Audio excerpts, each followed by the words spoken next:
Hey, this is Derek Jordan. Welcome to the World Fusion Show, where we bring you the leading innovators in world fusion music. Today, my guest is Kevin Nathaniel. He is a mbira player and percussionist, and also the host of AfroRoots Tuesdays, a very long-running series on many different kinds of world music. And anyway, welcome, Kevin Nathaniel, to the World Fusion Show. Thank you. Thank you so much, Derek. It's my pleasure to be here. Well, it is just great to have you. And it's so interesting because you are doing something, and have been for quite a long time, with your show, AfroRoots Tuesdays, that's very similar to the World Fusion Show. Now, I didn't know about you when I started. I thought I was inventing the wheel because there were no other World Fusion shows out there. And also my show is maybe a bit more specific to World Fusion and not really dealing with traditional artists. I really try to focus on people and groups that are combining and creating new hybrid world fusion styles. Okay. Whereas you are doing, well, perhaps more world music, but you can talk about that. So anyway, sure. Thanks so much for being here. And why don't you introduce, what you're doing with AfroRoots Tuesdays?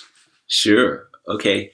AfroRoots Tuesdays is, I call it a world music series, but that's for me, such a vague term that I kind of play with that because every music is world music.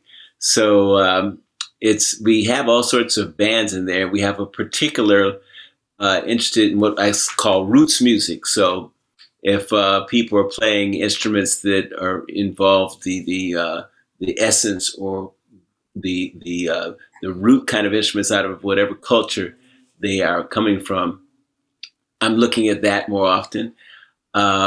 And we have music groups from all over the world that play for AfroRoots Tuesdays. We started as a local New York City music series and always live. So we started, of course, with bands from New York City, but New York City always has a constant influx of musicians coming from other countries. 1 week, this band is here. Next week, another band is here. So, of course, even though we were local and live, we also had bands coming from out of town, other states, other countries. They were playing AfroRoots Tuesdays all the time. We started in January of 2013 at the Yippie Cafe. And the Yippie Cafe is a well-known sort of cultural place, a cultural landmark in the East Village on Bleecker Street. Now, I'd just like to touch on your background. Growing up, you started out, your mom played piano, so you had music in the house, and you tried a bunch of instruments without much success, you told me, but you were also really into dance and acrobatics, and that opened you up to a lot more different kinds of music. So you want to talk about some of that background of yours? Yeah, sure. I just, as I said, dabbled in a couple of instruments when I was a kid and, didn't stick with them, took them for a year, dropped them. I was always very physical, always wanted to be out playing, always wanted to be out with, playing basketball, running down the street. And of course, I was very involved with art and painting and drawing and sculpture. But at some point I got very involved with acrobatics and martial arts, and that sort of led me very easily into the dance world. And there I was doing a lot of dancing from about the time I was 16 years old, and then I continued that interest all the way through college. And I say this to people all the time: the dance, if this art form. Well, I'll put it this way. There's a word and used throughout many parts of Africa, ngoma. And ngoma, for many people say, oh, that's drum. But ngoma in many cultures means drum and dance event. So if you say the word ngoma, it means automatically people are dancing. Right. People are drumming. So in a way, that bit of confusion over that word ngoma is very beautiful, because what it basically tells is the fact that music is like a two-sided coin. One side is the sound and the instruments and the artists creating all this. The other side is the dancing. You really can't separate dancing from music. That's right. Yeah. Well, a lot of people say that. It's well known for those of us who've studied and love African music that dance and drumming are somewhat synonymous in their culture. They always go together. And a lot of the best drummers are the best dancers and vice versa. It tends to be part of the thing. Now, I want to go to our first video, and this is your group, AfricaForest Dance. So quickly tell us about this, your new group. Yeah, AfricaForest Dance. We've been together for about a good number of years, and it's a hybrid, but it's rooted in traditions, in the jelly tradition. We have two jelly musicians, and these are musicians who grew up playing their instruments in that generational line out of West Africa. There are several families in West Africa that pass on the music from parents to children, and that's their role in society, is the jelly, and that extends also to singing, to music, to history too. So anyway, there are two jelly griot musicians in the group, and there's this me and Hassan, who are not born griot jellies, but we are in a way kind of a very interesting hybrid group of musicians who played all kinds of music and played all kinds of African music too. Yeah. Well, let's go to the video right now. Yes. Okay. And watch this very cool thing. Okay. Bye.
we are back with Kevin Nathaniel, and very cool video with AfricaForest Dance right there.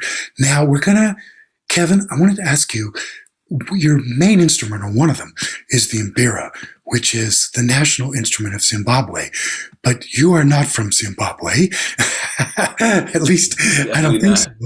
But you got very attracted to this instrument, and you had kind of some magical connections with it. Would you like to share how you got interested and involved with mbira? Yes, well, I'll try to keep the story as short as possible because it's a very winding story, but it began, my first sort of experience was, and I mentioned that I did a lot of dancing, and in my dancing, I had heard mbira music, and I'd heard it hanging out with some of the artists and musicians I would hang out with, just recordings of it, not actually someone playing it. And this was as far back as the 80s, early 80s, and in 79, in fact. And then I was coming through the Yale, I was in school at Yale. I was walking through the Yale campus late at night, and I saw a sign on a tree.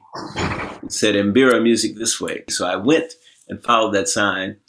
And there in Timothy Dwight College, which was headed by Professor Robert Ferris Thompson, was Efat Mujiru playing in a room with probably about 20 people in the room, and singing these beautiful call and response songs with an mbira. And all I saw was the big calabash in front of him. And from then on, I began to just sort of be very interested in this instrument. And my life began to take all these turns in which everywhere I turned in my life, I was close to the instrument, close to the music, in mysterious ways.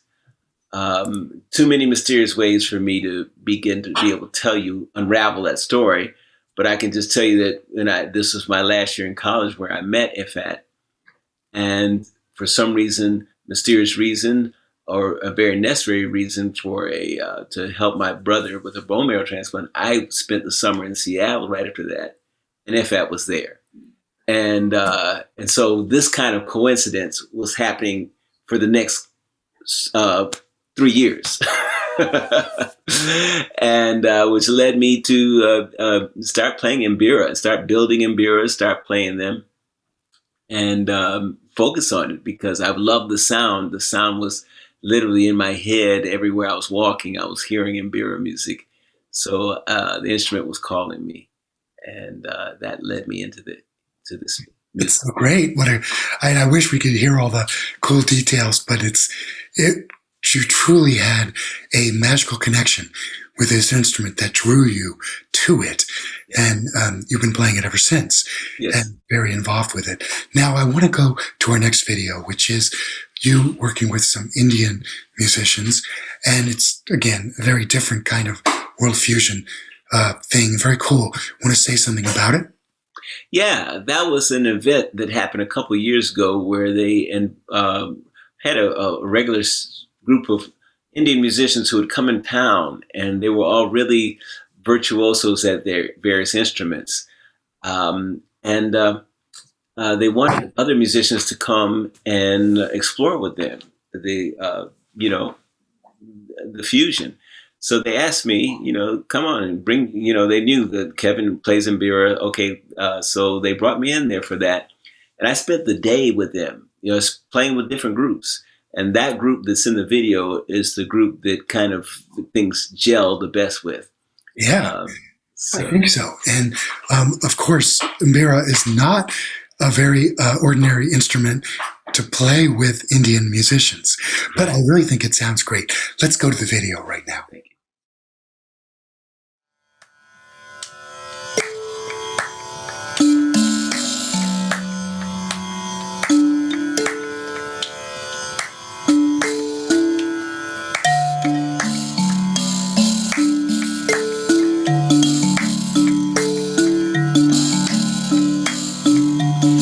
Pāpatik Verdevam Samanam Agumatile Sabhapatik Verdevam Samanam Agumatile Sabhapatik Verdevam Samanam Agumatile सभापतिक वेर देवम्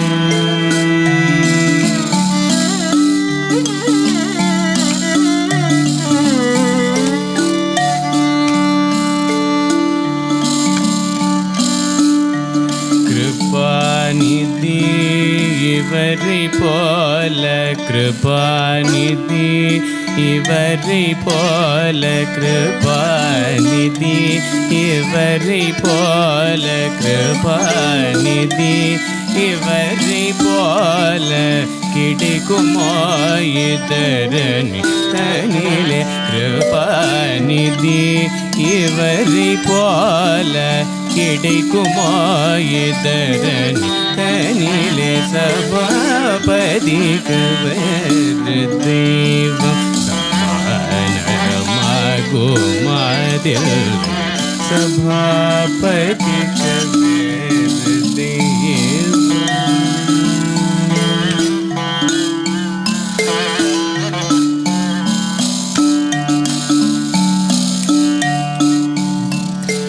ஒருதரம் சிவ சிதம்பரம் என்று உரைத்தால் போதுமே ஒருதரம் சிவ சிதம்பரம் என்று உரைத்தால் போதுமே பரகதிக்கு வேறு புண்ணியம் பண்ண வேண்டுமா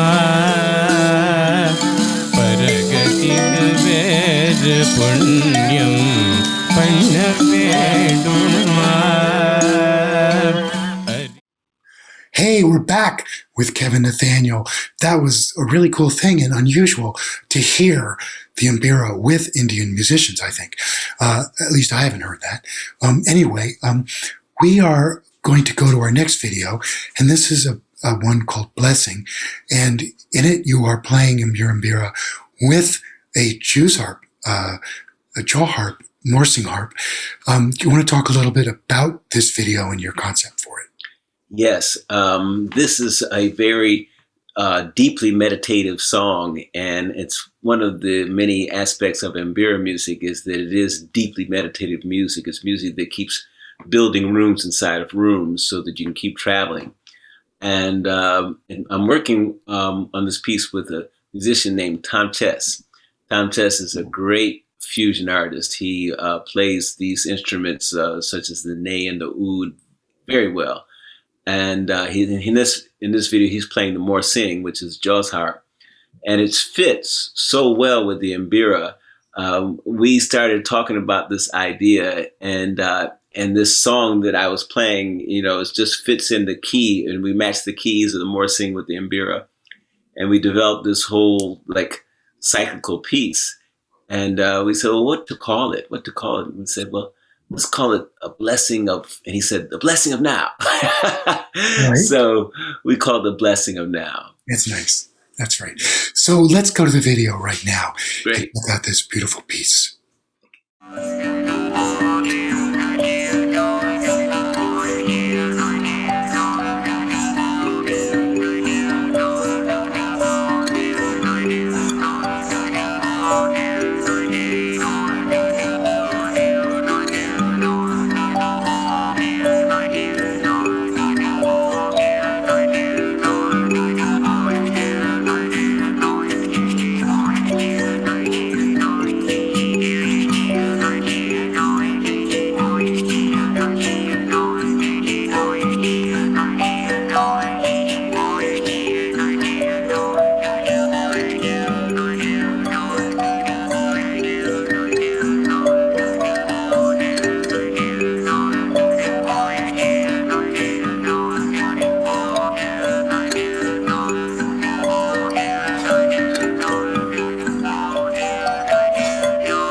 right, we are back with Kevin Nathaniel. I love that, and I do love the way the Morsing harp fits with with the mbira on that piece. It's just beautiful. Now we're running out of time, and I wanted to just have you talk a little bit about some of your new projects that you're working on. Yeah. Well, the newest project, as I mentioned before, has just been organizing a lot of outdoor live music. And because New York City has been shut down, basically, for a while, and it's just beginning to reopen, we don't know what that's going to look like. But we felt like it's a good idea to just let the music happen out for the people in the parks. So we've been going to Union Square every day with bands and playing, and people have been dancing. We've just been bringing life to the streets for everybody. So that's been my newest project. It's been a really, really beautiful thing to see happen. Very ambitious and very much needed after this long time of us all being stuck inside and not being able to play for each other. Hey, now we're going to go to this next video, which I love. And it's a beautiful vocal harmony video. It's called Come to the River. You want to say something about it?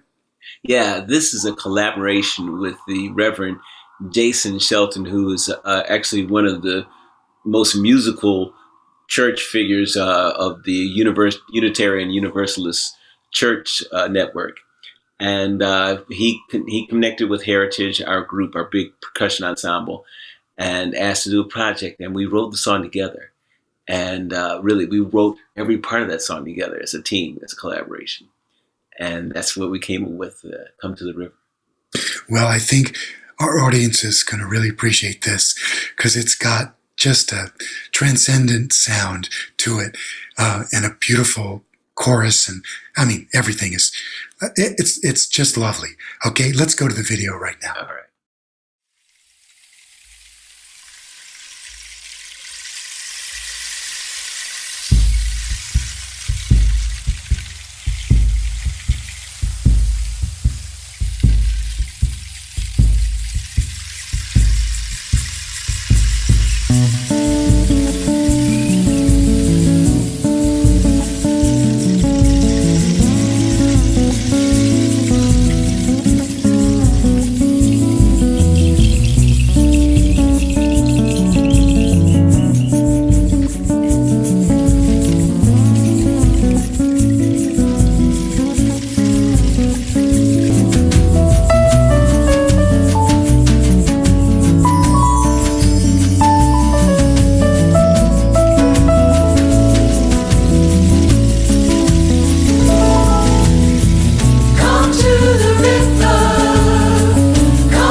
Hey, we are back once again with Kevin Nathaniel. Wasn't that beautiful?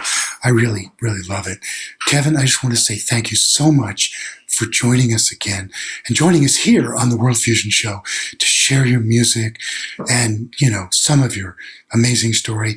People will have to learn more about you and go to your show, your own show, AfroRoots Tuesdays, live show every 2 weeks that you host and have been hosting since 2013.